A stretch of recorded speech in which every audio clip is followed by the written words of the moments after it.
देवगाँ गाँव में आम पहुँचीचु आमर जड़े नियमित दर्शक अच्छा एपट अंचल से जड़े वरिष्ठ नागरिक श्रीयुक्त गोलोक परिडा सर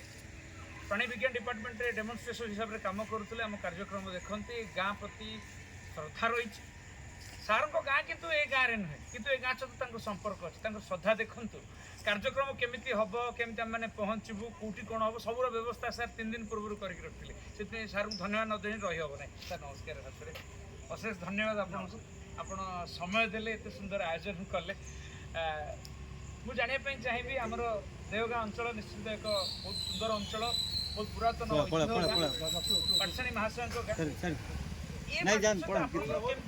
जड़ित बाकी अंचल आउ किए बड़ बड़ व्यक्तित्व मैंने जन्मग्रहण कर आम ये अंचल ये गाँव में पचार यहाँ जन पुरुषा लोक थे श्रीजुक्त सन्थ विषय हाँ पुओ सुशील विषय गाँव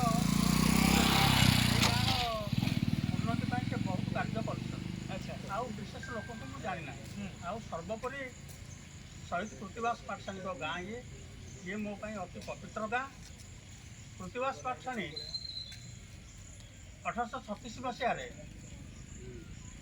बाणपुर को 3 दिन स्वाधीन घोषणा कर जहाँकि ओडिशार कौन कथार जगार हो ना कि से गोटे चक्रांतर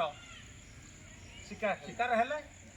एवं ब्रिटिश मान धरा पड़े खोर्धार ऑफिसर ताको प्रोसिक्यूट कले कलिकतार ब्रिटिश अथॉरिटी जे थे भी जन किंतु गोटे दुखर विषय इतिहासकार माने धरतु 1836 1840 भितर से धरा है प्रोसिक्यूशन है से कुआडे गले कौन है कि ना जो जो इतिहास बही अच्छी मुझे बहुत खेलैली कला पानी है कला पानी केमी हम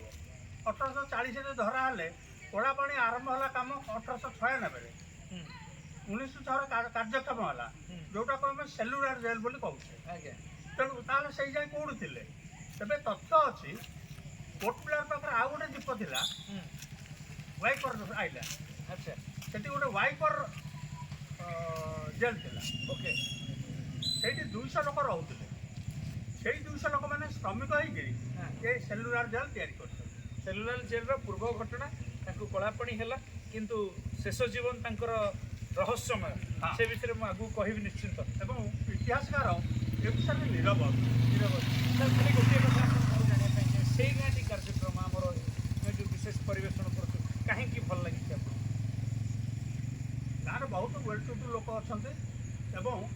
गोटे अग्रणी गाँ हिसाब से गोटे पंडायत गाँ हिसाब से ये गाँव भी सुनाम अच्छे कहीं क्या डिपेंडेंट समस्त सेल्फ सफिशिएंट यहाँ बहुत बड़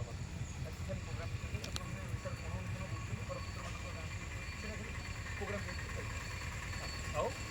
आपण मानक अशेष धन्यवाद आपण ओडिशार कोण अनुकूल बोली यही गाँ मानकर परिस्थिति दर्शक सामने रखिपार यहाँ आज्ञा गोटे धन्यवाद आ काम आपन को अशेष धन्यवाद दर्शक भगवान ओडिशार ग्रामवासी वृंद India lives in its villages एक कथा आप बारंबार प्रमाणित करुक भरपुत्र गाँव में आहरी अनेक किसी घटना जानवर अच्छे सर धन्यवाद आसत।